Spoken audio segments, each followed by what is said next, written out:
paz do Senhor, professores. Eu sou o professor Pedro Júnior e estamos com mais um estudo para professores de jovens.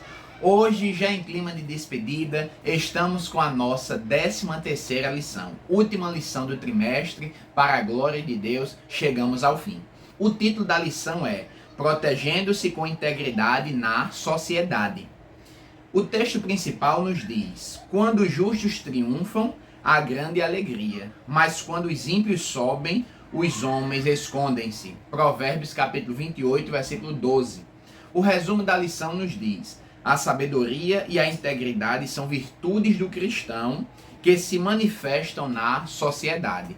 Ao lado nós temos a leitura semanal, é importante que você faça ela junto aos seus alunos. São 3 os nossos objetivos. Primeiro, apresentar a importância da sabedoria e da prudência na manutenção da ordem social. Segundo, saber como o justo deve se portar diante dos valores opostos da sociedade. E terceiro, conscientizar de que a sabedoria e a integridade devem se manifestar externamente. Pois bem, querido professor, o texto principal, que é a base para essa lição, está escrito no livro de Provérbios, capítulo 23, versículos do 17 ao 21, e capítulo 24, versículos 1 e 2. É importante que você faça toda essa leitura com os seus alunos de uma maneira bem dinâmica. A título de introdução, é importante destacarmos, como o comentarista nos aponta, que nós não vivemos sozinhos, não devemos viver isolados, mas nós precisamos viver em sociedade. Afinal de contas, Deus nos fez seres sociáveis. Então, nós somos convocados por Deus para agir de maneira sábia, integramente na sociedade.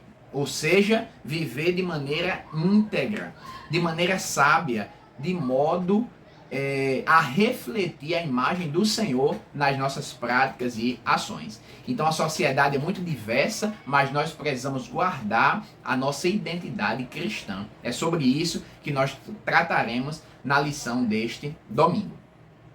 Nós temos 3 pontos, vamos então para o nosso primeiro ponto da lição. O primeiro ponto tem por título Sabedoria, Prudência e Sociedade. A primeira coisa que eu queria destacar aqui é que nesse primeiro ponto nós não trataremos especificamente do texto bíblico.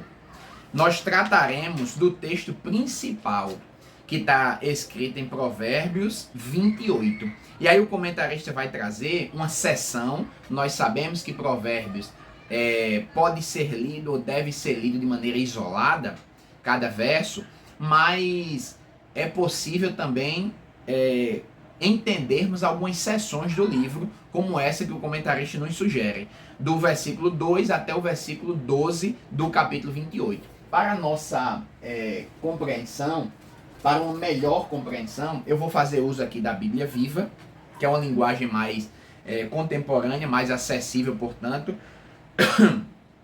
E aí eu vou fazer essa leitura de alguns versos só para nós entendermos um pouco mais o que esse texto quer dizer. Já fica como uma sugestão aqui, você trazer ou levar para a sua sala outras traduções para melhorar a compreensão do texto bíblico, tá bom? Então, Provérbios 28, leiamos alguns versos. Um povo que vive no pecado enfraquece o governo, mas um rei justo e honesto coloca o país no caminho certo. O pobre que explora os que são mais pobres do que ele é como uma chuva violenta que não deixa nenhum trigo. Quem despreza a lei apoia o perverso, mas aquele que obedece à lei despreza o perverso. Os maus não compreendem a justiça, mas os que buscam o Senhor e seguem as suas leis têm uma boa compreensão da justiça. Leamos ainda o 6. É melhor ser pobre e obedecer a Deus de todo o coração do que ser rico e viver longe de Deus como um perverso. Então nós vamos ver que nessa seção do capítulo 28, nós observamos que trata do modo de vida de uma nação quando o seu líder e o seu povo seguem as leis de Deus, seguem as diretrizes de Deus, e quando esta mesma nação não segue, quando os homens são ímpios, são maus, não são prudentes, não são sábios e obedientes às leis de Deus, portanto. O comentarista nos diz, esse texto mostra que a base de uma sociedade justa e ordeira é que o ideal de justiça e integridade domine seus habitantes. Aqui a sabedoria e a prudência são virtudes que fazem a manutenção da ordem social. Do contrário, quando nós não somos íntegros, não andamos de maneira ordeira e justa, a sociedade é prejudicada. Então é um paralelo aqui, quando seguimos a orientação de Deus e quando não seguimos. E isso reverbera na nossa vivência social. Portanto, sabedoria e prudência para a manutenção da ordem social. Nesse ponto ainda, nós precisamos analisar quando a injustiça prospera. Versículos 3, o 6 que nós lemos também, vai abordar questões do tratamento social entre ricos e pobres com outros pobres. Então, nesse contexto, quando nós não somos éticos diante de Deus, quando nós não seguimos a justiça que Deus nos aponta, quando não vivemos de modo ordeiro, nós trazemos males sociais, prejuízos sociais, o aumento da desigualdade social. O comentarista nos diz, é terrível para uma sociedade quando a tolice e a corrupção se multiplicam, pois até o pobre oprime outros pobres, conforme o verso 3. O perverso se envaidece com as suas riquezas, achando que não precisa de mais nada, confia apenas na sua riqueza. Então esse ponto 1 é momento de apresentarmos aos nossos estudantes esse contraste entre uma nação que serve ao Senhor e tem como base os seus princípios, a sua sabedoria, e aquela nação que não serve. Por fim, nós precisamos ressaltar o perigo quando não há um compromisso com a lei de Deus. A sociedade vai de mal a pior cada vez que se distancia dos preceitos, mandamentos, instruções do nosso Senhor. O temor do Senhor é o princípio da sabedoria. É o início de toda a ideia de sabedoria, parte de Deus. Então, quando o homem se afasta disso, não quer compromisso com a lei de Deus, a sociedade como um todo paga por homens maus que estão dominando de forma má também, e aí tudo só tende a se desmoronar. As pessoas que oprimem o pobre já abandonaram a lei de Deus, não entendem o que é justiça. Pessoas gananciosas e soberbas já não guardam a lei de Deus. Então, quando uma sociedade está vivendo um caos, tanto moral, quanto social, quanto político, em todas as esferas, é preciso refletirmos que estas pessoas já deixaram no princípio a lei de Deus. Então, quando nós nos afastamos da lei de Deus, tudo desmorona, tudo cai, tudo fica mal e difícil de viver. Este é o primeiro ponto da lição. O segundo ponto da lição tem por título: o justo diante dos valores opostos da sociedade. Para esse segundo ponto da lição, eu quero rememorar com você, professor, a história de Daniel e os seus companheiros, mesmo estando em Babilônia, cidade totalmente idólatra, distante dos princípios de Deus, eles guardaram a palavra do Senhor, eles guardaram um bom testemunho, eles foram sábios e transpareceram, externaram essa sabedoria divina que Deus estava dando a cada um deles. Então, o que fazermos, é o segundo ponto da lição, diante das injustiças? Por exemplo, essas desigualdades sociais, situações onde pessoas são oprimidas por causa de cor de pele, por causa de ausência de recursos financeiros, onde pessoas são totalmente marginalizadas na sociedade, desprezadas, não tem um mínimo de ajuda sequer pela condição social em que se encontram. O que fazer? Como nos portarmos diante das injustiças sociais, por exemplo? Aí o comentarista nos diz que um jovem que pensa biblicamente nunca vai reduzir o problema social a uma mera questão. Isso é coisa da sociedade, eu vou para o céu, eu não ligo com esse negócio de desigualdade social, por mim pode matar todos os bichos e todos os animais podem entrar em extinção, eu não ligo com nada, meu negócio é o céu. É uma posição equivocada. Um jovem sábio que pensa biblicamente, ele não pode agir assim. Ele sabe que a palavra de Deus revela que há um problema no coração humano e este problema é a fonte de todo o mal social que impera no mundo, conforme vemos em Marcos 7, do 20 ao 23. Então, o que o jovem cristão deve fazer? É se envolver nos movimentos sociais? Contribuir socialmente de alguma maneira para o enfrentamento a essas desigualdades, a essas situações sociais que grupos de pessoas se manifestam contra ou protestam contra? É uma possibilidade? Bem, movimentos que não ferem princípios bíblicos, não há problema algum. Mas o que nós precisamos entender, e o comentarista deixa claro aqui, é que o jovem precisa visualizar mais profundo. O problema social, ou os problemas sociais existentes na nossa sociedade caída, distante de Deus, só se potencializam porque existe um mal maior que é o pecado e o distanciamento de Deus. Então, quando o homem está distante de Deus, ele cai moralmente, ele cai eticamente, então ele não consegue fazer o certo, ele não consegue fazer o bem. Então as causas sociais, as dificuldades, as injustiças sociais são mais acentuadas, são mais agravadas assim. A postura do jovem cristão é se importar sim com essas injustiças, mas analisar e atacar, por assim dizer, a raiz do problema. Ele precisa entender que há um erro maior, há uma causa maior que dela parte todo esse problema social, que é o pecado, é o distanciamento do homem dos valores de Deus. E aí, nesse segundo ponto da lição, é isso que nós vamos discutir e tratar com os nossos alunos. Existe também corrupção moral no campo da moralidade, o que é certo e o que é errado, o que a nossa sociedade compreende como certo, o que é errado. Aqui nós poderíamos falar, como o comentarista sugere, de noções de gênero, por exemplo, pessoas que se identificam como animais, pessoas que são homens, biologicamente homens, e se identificam como mulheres. Diante dessa questão moral que perpassa a nossa sociedade, como o jovem deve se portar? Ele precisa entender que há um mal inicial na raiz do problema, é o afastamento de Deus.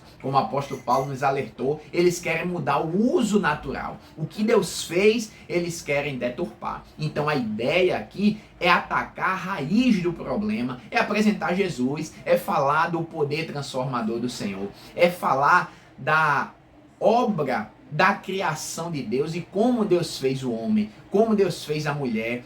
E este é apenas um ponto da moralidade, mas existem vários outros que nós precisamos tocar a raiz. É o distanciamento do homem em relação às leis de Deus. E por fim, nesse ponto ainda, nós precisamos tocar pessoas, o mundo das pessoas, porque nós não conseguimos mudar o mundo. Nós não conseguimos mudar todo o mundo, mas nós conseguimos evangelizar pessoas pelo poder da palavra de Deus e a ação do Espírito. As pessoas serem transformadas, e pessoas transformadas, nós veremos sim um mundo transformado. Então o que é que nós precisamos fazer? Evangelizar. Aqui cabe muito bem o ide imperativo do Senhor. Nós precisamos ir por todo mundo, pregar o evangelho a toda criatura. Nós precisamos apontar Cristo para as pessoas, porque aí sim estaremos tratando da raiz do mal. Não adianta só ficar superficialmente se envolvendo em movimentos em relação à desigualdade social, em relação à proteção de animais, em relação a questões de gênero, quando não atingimos o foco, que é o distanciamento, o afastamento do homem de Deus. Nós precisamos anunciar Jesus. Essa é a maior ação que nós podemos fazer, para além de todas essas já mencionadas aqui, tá certo? Vamos para o terceiro ponto da lição. O terceiro ponto da lição tem por título: quando a sabedoria e a integridade se manifestam externamente. Nós vimos no capítulo 2 e nesse 3 agora nós vamos enfatizar mais ainda. Nós precisamos, em meio a uma sociedade corrompida, moralmente falando, eticamente, politicamente, socialmente, nós precisamos nos manter firmes na nossa conduta cristã. Precisamos sim ser, como Jesus falou, sal da terra e luz do mundo, fazermos a diferença. E aí o comentarista já traz uma pergunta de início: vale a pena ser íntegro? Sim. Quando não há integridade, a impiedade reina. E é natural que quanto mais pessoas ímpias, mais a sociedade é injusta, mais os problemas se agravam. Então, quando nós temos coragem, quando nós somos perseverantes para permanecermos íntegros a Deus e a sua palavra, nós temos o temor do Senhor como princípio da sabedoria nas nossas vidas. Quando nós começamos a temer a Deus, aí sim fazemos diferença quando cultivamos esses valores. O mundo em que nós estamos vai sendo modificado. Nós não vamos concordando com as injustiças. Nós não praticamos as injustiças, as deslealdades, as coisas más que o mundo oferece e traz como bandeira. Nós vamos no oposto do mundo. Nós trazemos justiça que vem de Deus, nós trazemos paz que vem de Deus, nós trazemos temperança. Então nós contribuímos para uma vida e um mundo melhor quando seguimos a palavra de Deus. Então esta é a nossa missão.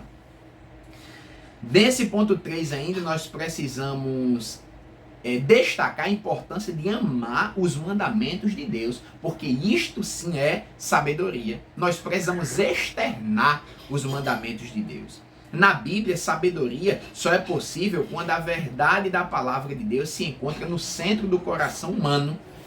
O que é que isso significa? Não basta apenas conhecer os mandamentos, é preciso amar os mandamentos, é preciso cumprir os mandamentos. Eu preciso viver, reverberar Cristo, refletir Cristo nas nossas vidas. Aí sim nós estaremos lutando por uma sociedade melhor. Nós estaremos fazendo do mundo, pelo menos um pedacinho dele, um espaço melhor por causa dos preceitos de Deus. E aí nós precisamos de muita sabedoria e integridade para servirmos também à sociedade. Nós vemos em Provérbios o sábio e o íntegro sempre estando dispostos a servirem com a sua sabedoria e integridade. Novamente o exemplo de Daniel e seus companheiros serviram no reino de Babilônia, mas integramente, fazendo a vontade de Deus, sendo diferentes do que aquela cultura pregava, sendo homens de Deus, fiéis a Deus, transmitindo os valores do céu para aqueles homens. O Filho do Homem não veio para ser servido, mas para servir e para dar sua vida em resgate de muitos. Queria destacar aqui o quão maravilhoso é o jovem na faculdade, na universidade, no mercado de trabalho, exercendo a sua profissão com muita maestria e sendo sal e luz, refletindo o brilho de Cristo na sua vida. O espaço onde ele está tramando algo contrário ao que Deus requer de nós, contrário à ética cristã, e ele sendo uma voz ali para dizer não à injustiça, para dizer sim a um procedimento justo, reto, íntegro. Olha que maravilhoso nós refletirmos Cristo na sociedade, servindo a sociedade, sermos bons funcionários, sermos pessoas destaques na nossa área de atuação profissional, refletindo a imagem de Cristo na nossa vida. Então, querido professor, é isso que nós precisamos passar para os nossos estudantes, em nome de Jesus. Estamos com mais um momento EBD, isso mesmo, são aqueles 5 minutinhos que você apresenta a lição que você está estudando para os seus alunos, faz o convite para que eles não percam. Aproveite o momento EBD e já anuncie a próxima revista. A próxima lição, primeiro trimestre de 2025, que estudaremos. Comentarista, pastor aqui do nosso estado, né? Pastor Eduardo Leandro. A verdadeira religião, um convite à autenticidade na carta de Tiago. Nós estamos terminando Provérbios e vamos entrar agora na carta de Tiago. Tenho certeza que vai ser muito rica também esta lição para a glória de Deus. Apresento, faço o convite e vai dar tudo certo em nome de Jesus. Querido professor, estamos com mais um momento de dicas e subsídios pedagógicos. Nós queremos trazer em primeiro lugar a sugestão do nosso comentarista, que é a reprodução de um quadro, né, que ele deixa aí na página 91 de professor, já na introdução da lição, para mostrar aos estudantes que o bom ensinamento vem do bom aprendizado. E o livro de Provérbios tem mais a dizer aos estudantes que aos professores. Aprendizes sábios, a primeira coluna, depois os versículos de Provérbios e depois o que os tolos fazem. Então é um quadro bem interessante, retirada da Bíblia de Estudo Cronológica, aplicação pessoal. É importante que você reproduza, amplie, né, este quadro para apresentar aos seus estudantes. E como é a nossa última lição, como dica para esse momento ainda, nós queremos sugerir uma espécie de avaliação final. Tanto sua, professor, é importante ouvir o que os alunos têm a dizer quanto à sua performance docente, como também uma autoavaliação dos estudantes. E sua, logicamente. É um momento de vocês analisarem a si mesmos como eu fui nesse trimestre. Eu enquanto estudante, aluno, eu enquanto professor de EBD. Depois dessa autoanálise é importante um feedback mútuo, né?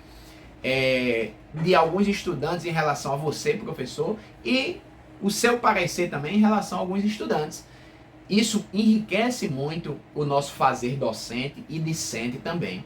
É importante que você preze por esse momento de autoavaliação, avaliação como um todo, para além de avaliar o conteúdo, a nossa ação também é muito importante ser avaliada. Então são essas as nossas dicas, né, para você. Já desejamos um feliz ano novo para você, a sua classe, a sua congregação, toda a sua família. Esperamos que ano que vem nós estejamos mais uma vez juntinhos aqui para estudarmos a carta de Tiago. Então, desde já, nosso muito obrigado por todo esse ano que passamos juntos aqui. Que Deus continue abençoando. Não esqueça de curtir, compartilhar esse vídeo, deixar o seu like e desejo a todos a paz do Senhor.